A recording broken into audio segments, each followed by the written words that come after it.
Ladies and gentlemen, thank you for watching and welcome to the English News of Bình Phước radio, television stations and newspaper. I'm Hưng Kek and following are the headlines for today. Bình Phước speeds up social insurance and unemployment payment via bank's account. Job fair create opportunity for youth. Top leader meets with General Raúl Castro in Havana. Prime Minister called for drawing lessons from response to Typhoon Yagi.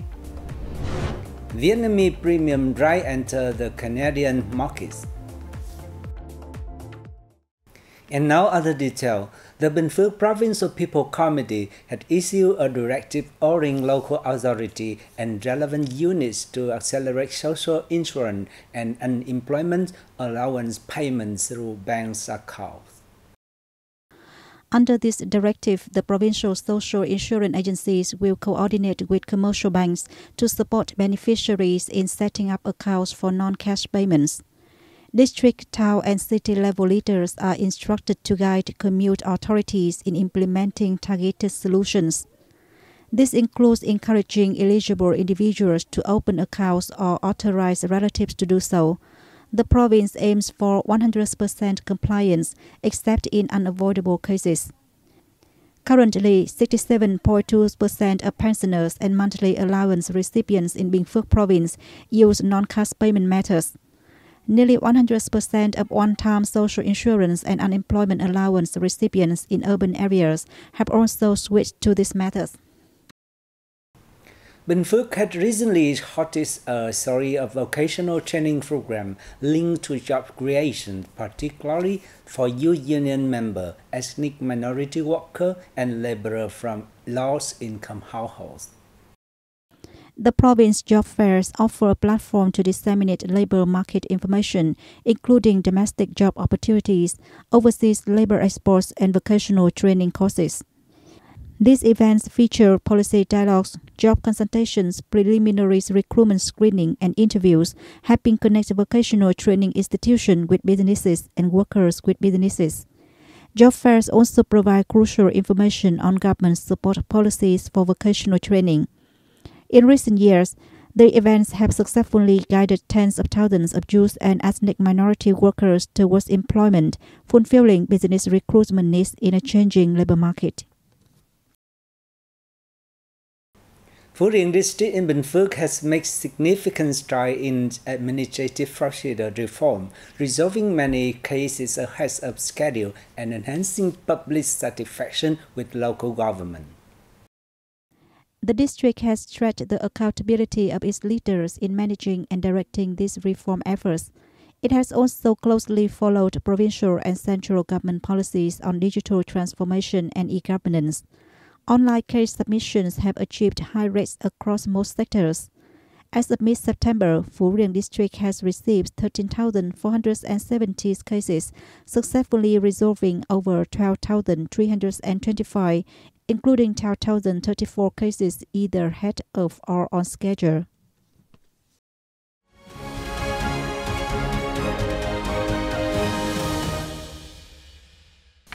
Ladies and gentlemen, Party General Secretary and State President Tô Lâm paid a state visit to Cuba from September 25 to 27 at the invitation of the first Secretary of the Communist Party of Cuba Central Committee and President of Cuba Miguel Díaz-Canel Bermudez. The following are reports on the top leader activity during his state visit to Caribbean countries. Party General Secretary and State President Tô Lâm had a meeting with leader of the Cuban Revolution, General Raúl Castro Ruz, in Havana on September 27 morning, local time. The event was also attended by First Secretary of the Communist Party of Cuba Central Committee and President of Cuba, Miguel Díaz-Canel Bermudez. The Vietnamese leader briefed Raúl Castro on the outcomes of his trip and achievements Vietnam has gained in the Doi Moi process. Reminding the support of Commander-in-Chief Fidel Castro in particular, and Cuba in general for Vietnam, Tô Lâm said, this has become a symbol of the era and has been a valuable legacy of the Vietnam-Cuba relations. Raúl Castro, for his part, welcomed Lâm visit and expressed his delight at the success of the trip. he recalled his memories and impressions of his visits to Vietnam. He urged Cuban leaders to concretize the agreements reached between the two sides during the guest's visit.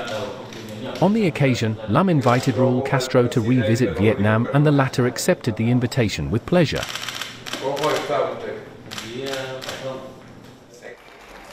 On the same day, the top leaders of Vietnam and Cuba attended a warm meeting with representatives of Cuban friendship organizations and youth in Havana. At the event, some participants recalled unforgettable memories with Vietnam, including the founding of the Cuba-South Vietnam Solidarity Committee, the first of its kind in the world, under the direction of Commander-in-Chief Fidel Castro. They also affirmed a commitment to preserving and deepening the legacy that connects the two nations. Miguel Diaz-Canel Bermudez expressed his admiration for Vietnam's achievements. He also expressed gratitude for Vietnam's strong support in urging the U.S. to lift its embargo and remove Cuba from the list of state sponsors of terrorism. Lam suggested that both nations further promote exchanges between their social organizations, localities, and people to strengthen mutual understanding and camaraderie. Lam also expressed his hope that the younger generations of both nations will continue to preserve the good relationship between the two countries. On the occasion of the state visit to Cuba, Party General Secretary and State President Lam, his spouse, and the high-ranking delegation of Vietnam laid a wreath at the monument of President Ho Chi Minh in the park named after him in Havana. On the same day, Party General Secretary and State President Lam, his spouse, and the high-ranking delegation of Vietnam left Havana, concluding a successful 3-day state visit to Cuba. Coming up now, we have a report on the activity of Prime Minister Pham Minh Chinh.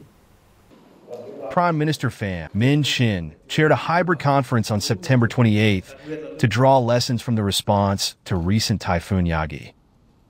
The typhoon and subsequent rains, floods and landslides have left very heavy losses of life and property and badly affected the health, life, and spirit of the people.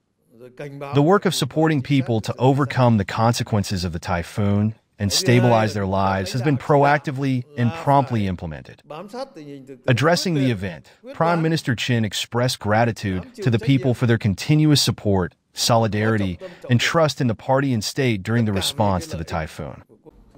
He also thanked the international community for joining hands to help Vietnam to overcome the natural disaster. Concluding the conference, the government leader pointed out 5 lessons drawn from the work of responding to natural disasters. In particular, forecasting and warning must be timely, accurate, early, and from afar. Meanwhile, the leadership and direction must be closely following reality, and the goal of protecting the lives, health, and property of the state and the people must be put above all. KD Trading, a logistic company run by 2 Vietnamese Canadians, has become the sole partner in distributing ST25 rice, Mr. Cua rice, in the Canadian markets. Canada has a rather high demand for rice as its Asia-rooted population is some 7 million. In the first half of this year, the country spent more than $207 million on importing rice, an increase of 5% over the same period in 2023. Vietnam currently ranks in the top 5 rice exporters to Canada, with an export turnover of about $6.5 million. The ST25 rice is a specialty of Vietnam. It was awarded the prize, World's Best Rice, in 2019 and 2023. According to the Vietnamese Trade Office in Canada, the country has strict requirements on rice quality. Previously, enterprises just focused on importing rice with modest quality to Canada. However, overseas Vietnamese have been making efforts to bring high-quality, branded rice products such as ST25 to this market. At present, the ST25 rice is available on the shelves of Canadian retailers.